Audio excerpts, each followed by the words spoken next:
비트코인이 11만 달러까지 급등했지만 시장 점유율은 하락세입니다. 이번 장세는 믿을 수 있는 흐름일까요? 자금 순환이 활발해지고 코인 매집 열기가 더해지는 가운데 비트코인이 다시 한번 신고점을 돌파할 수 있을지 주목됩니다. 기술 업그레이드와 네트워크 속도 향상, 국부 펀드의 지원 속에 이더리움이 3,000달러를 돌파하려는 것인지 주목받고 있습니다. SEC 신임 의장이 진입 장벽 제거 바람을 일으키고 있습니다. 게리 갠슬러를 강하게 비판하며 암호화폐 자율 보관을 전면 지지하고 있습니다. 10만 개 보유량으로 각국을 압도하며 IPO를 거부하는 태도로 상장 기업들을 깔보는 듯한 입장입니다. 이재명 정부가 입법으로 초록불을 켤 수 있다는 관측이 나옵니다. 가이아 원화 스테이블 코인이 합법적으로 출시될 수 있을지 주목됩니다. 암호화폐로 세상을 다시 측정하고 24시간의 부의 비밀번호를 손에 넣어 함께 천천히 부자가 되어 갑시다. 6월 10일 화요일 비트코인 TV 한국어 채널 마이클입니다. 우선 먼저 24시간 코인 시장 데이터 헤드라인을 살펴보겠습니다. 오늘 비트코인은 한때 15,000달러에서 빠르게 11만 달러를 돌파했습니다. 이후 약간 조정을 받았지만 전반적인 상승세는 매우 강했습니다. 이번 상승은 기술적 요인뿐 아니라 거시적 요인도 큰 힘이 되었습니다. 미중 무역 협상에서 좋은 소식이 들려왔습니다. 중국은 히토류 수출을 완화할 준비를 하고 있고 트럼프 측도 핵심 기술 수출 제한을 완화할 의향을 보이고 있습니다. 시장은 즉각 반응하여 매우 활기를 띠었습니다. 비트코인과 미국 주식이 함께 상승했고 테슬라 주가도 다시 300달러를 돌파했습니다. 최근 트럼프 비즈니스 마스크 갈등도 잠시 소강 상태에 들어갔습니다. 트럼프와 일론 머스크가 잠시 휴전한 상태입니다. 하지만 너무 일찍 기뻐할 수는 없습니다. 로스앤젤레스에서는 이민 문제로 인해 대규모 시위가 발생했고 트럼프는 주방 위군을 동원하여 캘리포니아 주지사 및 법무장관과 다시 충돌하고 있습니다. 정치적 리스크는 여전히 존재합니다. 데이터를 보면 크립토 커넌트의 자금 금리도 다시 상승하여 더하기 0.045를 기록했습니다. 이는 롱 포지션 심리가 확연히 우세함을 의미하며 레버리지 자금도 다시 유입되고 있음을 보여줍니다. 이번 상승은 단순히 온체인 자금만으로 이루어진 것이 아니라 거시적 호재, 온체인 회귀, 시장 심리의 3중 공진 결과입니다. 만약 미중 협상이 계속해서 좋은 소식을 전하고 트럼프가 큰 혼란을 일으키지 않는다면 비트코인이 이번에 역사적 최고치를 다시 도전할 가능성도 있습니다. 올해 3월 말부터 비트코인 점유율은 약 68%에서 현재 61.5%까지 하락했습니다. 이는 95,000달러에서 11만 달러까지의 가격 반등과 정확히 겹치며 전형적인 가격은 올랐지만 점유율은 줄어든 괴리 구조를 형성했습니다. 간단히 말해 자금이 비트코인 외의 섹터로 이동하고 있다는 뜻입니다. 이더리움, 알트코인, 밈코인이 최근 강세를 보이며 비트코인 풀의 자금을 흡수하고 있습니다. 이는 2021년 강세장의 초기에 보였던 비트코인이 먼저 그 후 알트 흐름과 유사합니다. 현재 비트코인 점유율은 61%에서 65% 구간에서 횡보하고 있어 시장이 아직 단방향 추세로 진입하지 않았음을 의미합니다. 투자자들은 여전히 다양한 섹터 간 순환 매매를 하고 있습니다. 더 흥미로운 것은 최근 발행된 새로운 밈코인, AI 코인, 소라나 생태계 프로젝트가 자금을 강력하게 흡수하며 단기적으로는 흡혈 효과로 비트코인 시장 점유율을 낮추고 있다는 점입니다. 이는 작년 비트코인 ETF가 과열되었을 때 점유율이 급등했던 상황과 극명한 대조를 이룹니다. 전반적으로 보면 이번 비트코인 상승은 미중 관계 완화, 인플레이션 기대 조정과 같은 거시적 호재로 인한 위험 회피 심리가 자극되어 이루어진 것이며 시장 내 자금이 본격적으로 비트코인 메인풀로 대거 회귀하지는 않은 상태입니다. 이번 멀티섹터 회전 장세는 앞으로도 흥미로운 전개가 예상됩니다. 지난 1년 동안 거래소 내 비트코인 보유량이 크게 감소했습니다. 2024년 7월 전 세계 중앙화 거래소에는 150만 개의 비트코인이 있었지만 2025년 6월 현재는 11만 개로 줄었습니다. 1년 동안 무려 55만 개가 줄어든 것입니다. 하지만 이는 공황 매도가 아니라 전형적인 장기 매집 전략입니다. 자금은 조용히 더 깊은 지갑으로 이동 중이며 투자자들의 전략은 이미 단기 매매에서 장기 보유로 전환되었습니다.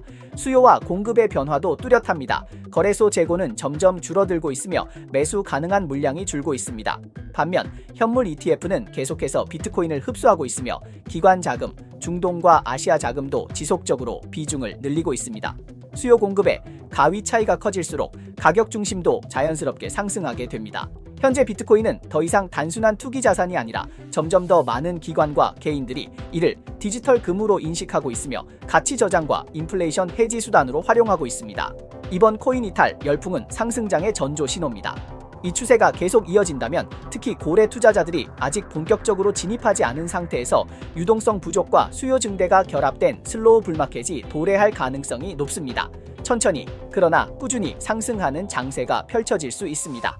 좋아요와 팔로우를 부탁드립니다. 24시간 내 암호화폐, 블록체인, 마이닝 분야의 최신 동향을 정리해드립니다. 월가의 최상위 투자은행 번스타인의 팀이 어제 새로운 보고서를 발표했으며 이더리움을 강력히 칭찬했습니다. 이더리움은 탈중앙화 컴퓨터에서 독보적인 존재이며 암호금융의 새로운 방식을 선도하고 있다고 평가했습니다.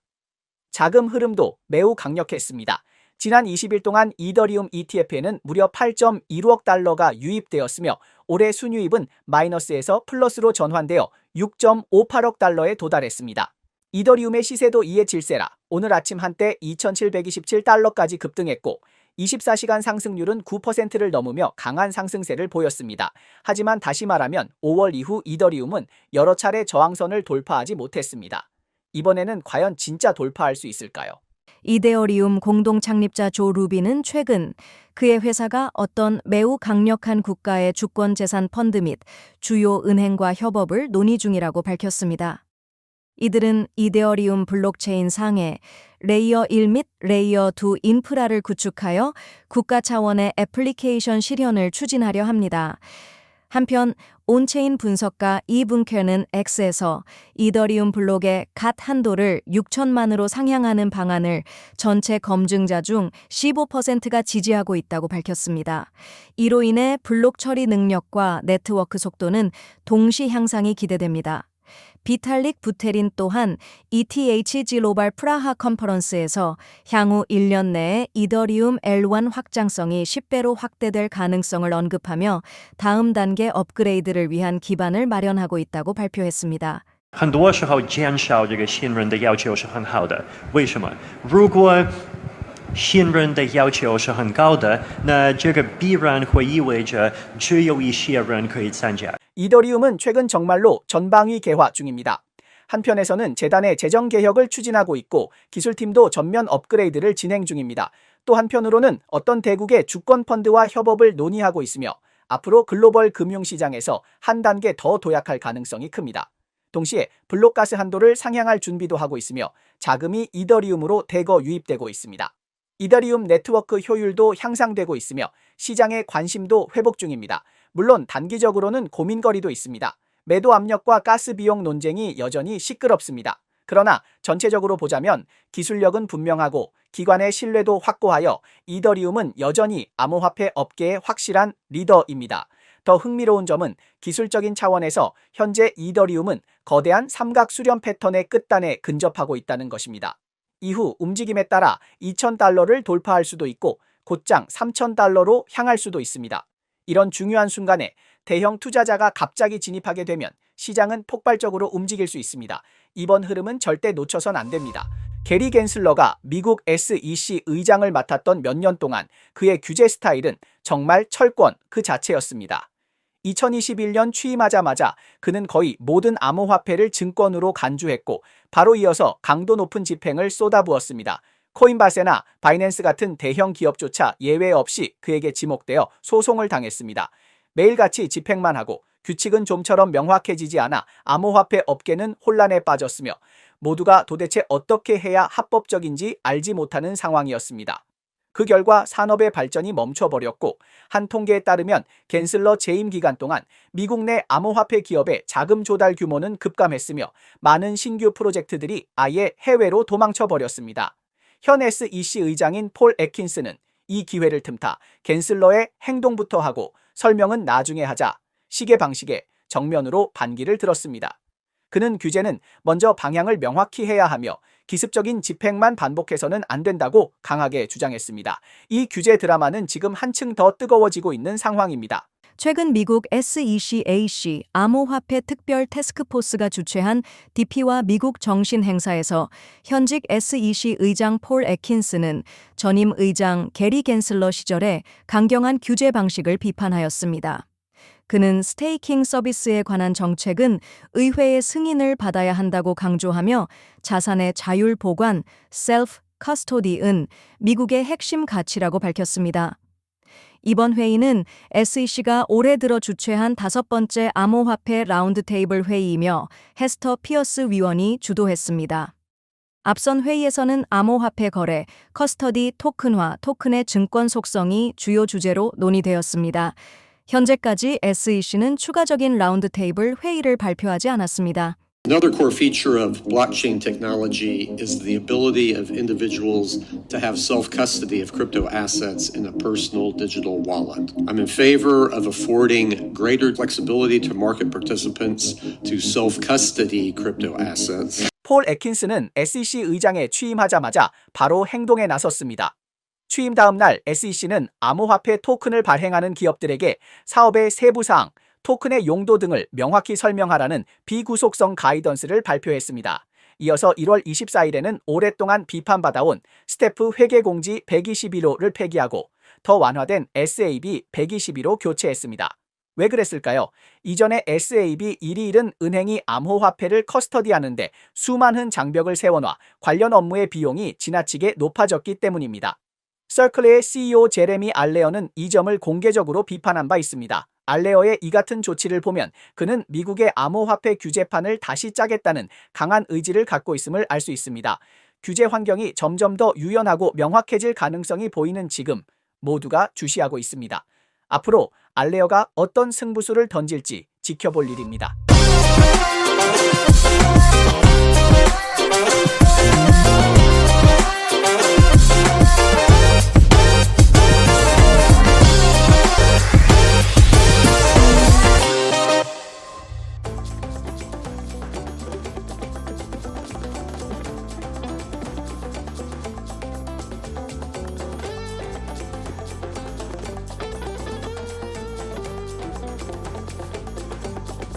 스테이블 코인의 최후 전쟁에서 서클은 뉴욕 증권 거래소 인증을 애타게 요청하고 테더는 비트코인을 대량 매입하며 자체 중앙은행 설립을 추진하고 있습니다. 408억 달러가 해외로 유출되자 한국은 자국 스테이블 코인을 서둘러 추진하고 있습니다. 새 대통령이 카카오와 손잡고 대형 프로젝트를 진행 중입니다. USDC 발행사 서클은 최근 정말로 모든 주목을 받고 있으며 뉴욕 증권거래소에 직접 상장하여 첫날 주가가 167% 급등했고 암호화폐 업계 역사상 가장 눈길을 끈 IPO 중 하나가 되었습니다. 하지만 화려함은 화려함일 뿐 세부 사항을 제대로 봐야 합니다. 이번 IPO로 모은 자금 중 상당 부분은 실제로 회사 운영에 사용되는 것이 아니라 절반 이상의 주식이 기존 주주들이 이 기회를 통해 차익을 실현한 것이며 신규 자금 조달 비중은 높지 않았습니다. 반면 USDC의 숙적인 USDT 발행사 티터는 이 IPO를 전혀 신경 쓰지 않는 모습입니다. 최근 열린 비트코인 컨퍼런스를 보면 알 수 있듯이 양사의 전략은 이미 완전히 달라졌습니다. 테더는 현재 비트코인을 대량으로 매입하는 데 집중하고 있으며 서클과 IPO의 주목을 경쟁할 생각은 전혀 없습니다. 이 스테이블 코인 전쟁은 앞으로 더욱 흥미로워질 전망입니다. Last year we made 13 billion profits. We keep 120 billion plus in US treasuries as of now. We committed to reinvest a lot into Bitcoin. We are going to see it in a little bit, but we have now more than 100,000 Bitcoin that we own as a company. 서클의 상장으로 인해 스테이블 코인 기업의 가치 평가에 대한 새로운 논의가 촉발되었습니다. 아르테미스의 창립자 마쥐는 서클의 재무 모델을 기반으로 분석한 결과 만약 테더가 상장하게 되면 시가총액은 5,150억 달러에 이를 수 있으며 이는 세계 19위 기업이 되어 코스트코와 코카콜라를 뛰어넘을 것이라고 예측했습니다. 이에 대해 테더 CEO 파올로 아르도이노는 즉각 반응하며 5,150억 달러라는 숫자는 매력적이다라고 하면서도 테더는 현재 비트코인과 금을 빠르게 축적하고 있기 때문에 현재의 평가는 다소 보수적일 수 있다고 밝혔습니다. 그는 또한 테더는 서클처럼 IPO를 추진할 계획이 없으며 앞으로도 기존의 성장 전략을 계속 고수할 것이라고 명확히 밝혔습니다. 서클이 한 발 앞서 자본시장에 진입한 반면 테더는 분명히 다른 길을 가고 있습니다. 테더 CEO 파올로 아르도이노는 다음 단계의 전략으로 자사 비트코인 자본 플랫폼을 더욱 강화하거나 L1 레이어의 스테이블 코인 전용 퍼블릭 체인 스테이블을 구축하는 방안을 제시했습니다. IPO를 통해 빠르게 자금을 조달하는 데에는 전혀 급하지 않다는 입장입니다. 현재 테더는 전 세계 스테이블 코인 시장에서 67% 이상의 점유율을 확고히 유지하고 있으며 그 선두 자리를 흔들 수 있는 존재는 없습니다. 그 배경에는 금융기관의 버금가는 현금 흐름과 자산 배분이 자리 잡고 있습니다. 테더에게 있어 상장 여부는 핵심 문제가 아니며 지금 더 중요한 것은 이 판을 어떻게 하면 더 크고 더 안정적이고 더 오래 지속할 수 있을지에 대한 것입니다.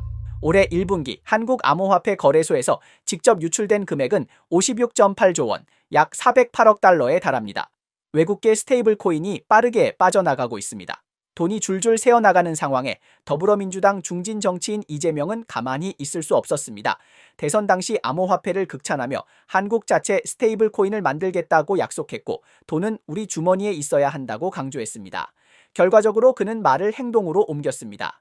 수요일 이재명이 대통령에 공식 취임하자마자 정책 방향이 바로 제시됐습니다. 카카오가 지원하는 레이어 1 블록체인 카이아는 원화 연동 스테이블 코인을 발행하겠다고 공식 발표했습니다. 이에 따라 한국의 결제 관련 주식이 급등했고 암호화폐 시장과 증시 모두 들썩였습니다. 이재명의 이번 행보는 시장의 핵심을 제대로 찔렀습니다. 나는 헌법을 준수하고 국가를 보위하며 조국의 평화적 통일과 국민의 자유와 복리의 증진 및 민족 문화의 창달에 노력하여 카이아 체인의 핵심 기여자인 서상민은 네이티브 USDT 출시 이후 팀이 원화 연동 스테이블 코인 도입을 전력으로 추진 중이라고 밝혔습니다.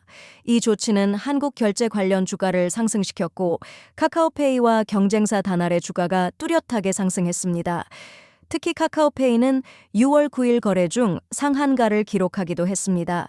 시장은 결제 회사들이 국내 스테이블 코인 사업에서 상당한 수익을 얻을 수 있을 것으로 예상하며 카카오페이는 성숙한 디지털 지갑과 QR 결제 시스템을 보유한 주요 수혜 기업으로 평가받고 있습니다.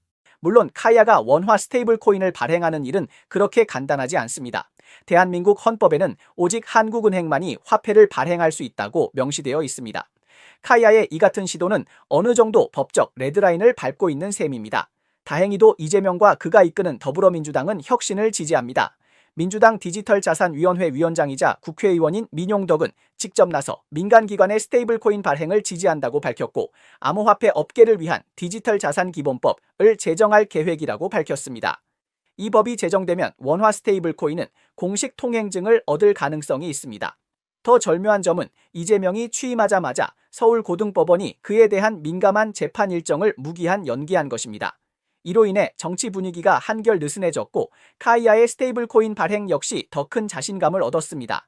이번 카이아의 원화 스테이블코인 추진은 한국 암호화폐 시장에서 결코 작지 않은 이정표이며 앞으로 한국 결제 산업이 어떻게 변화할지 지켜볼 만합니다. 어젯밤 파라과이 대통령의 X 계정이 갑자기 중대한 소식을 발표하며 파라과이가 비트코인을 정식으로 법정화폐로 지정했다고 주장했습니다. 그러나 이 소식은 곧 국제 언론에 의해 가짜 뉴스로 밝혀졌습니다. 포브스 부호 순위에 따르면 암호화폐 거래소 바이낸스의 창립자인 자오창펑이 다시 화인 최고 부자로 등극했으며 자산은 6,570억 달러에 달합니다. 미 연방준비제도 이사회 FRB의 공식 발표에 따르면 미셸 보우먼이 연준 이사회 감독 부의장으로 취임했으며 취임 선서식은 파월 의장이 이사회의 기자회견실에서 주재했습니다. 디지털 자산 거래 플랫폼 유폴드는 기업 공개 IPO 또는 매각을 검토 중입니다. 이미 여러 은행 및 금융기관이 관심을 보였으며 사안의 정통한 관계자에 따르면 업홀드의 기업 가치는 15억 달러를 초과한 것으로 전해졌습니다. 일본 참의원 선거가 다가오면서 총리 이시바 시게루는 경제 성장과 국민 소득 향상을 추진하겠다고 약속하며 2040년까지 명목 GDP를 1,000조 엔으로 끌어올리고 전국 평균 임금을 50% 이상 인상하겠다는 목표를 제시했습니다. 네, 이상이 오늘 방송의 주요 내용입니다. 저희 채널은 주로 암호화폐, 블록체인, 채굴업계에 가치 있는 뉴스를 보도하고 있습니다. 뉴스 외에도 심도 있는 특집 보도를 제공하고 있습니다. 채널이 유익하다고 생각되시면 공유와 팔로우 해주세요. 또한 회원이 되어 함께 성공해 자산을 늘려봅시다. 그럼 내일 또 만나요.